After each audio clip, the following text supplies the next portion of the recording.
નમસ્કાર. ખૂબ અઘરી પરિસ્થિતિવાળા પેશન્ટ આવ્યા છે. આ દીકરી છે. બેટા નામ તારું? હિરલ. કેટલી ઉંમર બેટા તારી? 16 વર્ષની દીકરી છે. તમારું નામ શું છે? દિનેશભાઈ. આત્મારામ. પૂજક લખાવો છો. કોઈ ચિંતા ના કરો. જે બી સમાજના કોઈ ચિંતા નહીં. તો આપણી પાસે મદદ માટે આવ્યા છે. દીકરીને છે એપેન્ડિક્સ અને એપેન્ડિક્સ ફાટી ગઈ છે, પરું થઈ ગયું છે, ખૂબ અઘરી પરિસ્થિતિમાં છે. કેટલો ખર્ચો કીધો તમને ડોક્ટરે?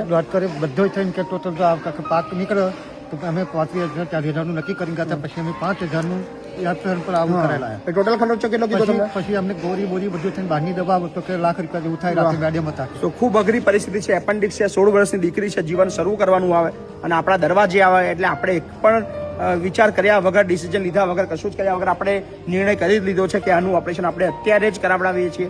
તમે અત્યારે જ જતા રહો, દાખલ દીકરીને કરી દો અને ઓપરેશન આજે ને આજે ચાલુ કરાવડાવો. સો પૈસા માટે કમસે કમ કોઈનો જીવ ના જવો જોઈએ. એ મહીપતસિંહ ફાઉન્ડેશન અને આપણા તમામ સોશિયલ મીડિયાના માધ્યમથી સપોર્ટ કરતા તમામ લોકોની ફરજ બને છે.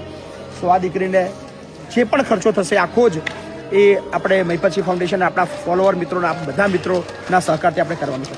આગળ ચિંતા ના કરો. કઈ ના છો તમે? મોદદ. મહેમદાવાદ વિસ્તારના છો. સો મોદદથી આવ્યા છે. દેવી પૂજક સમાજ છે. સમાજ કોઈ પણ હોય, આપણી ફરજ છે માનવતા પરમો ધર્મ. માનવ છીએ, માનવીની સેવા કરશું, એ જ પ્રભુની સેવા છે.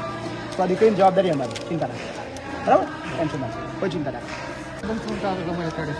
10-15 દિવસથી અમે વીતું હતું એટલે તારનું બધું રમણ ચડ્યું છે. મારી પાસે પૈસા હોય નહીં અને દવા હોય તો આવું તો એમાં પાકી ગયું એટલે છેલ્લે હું પેટમાં ગયો, એમાં ફાટી ગયું.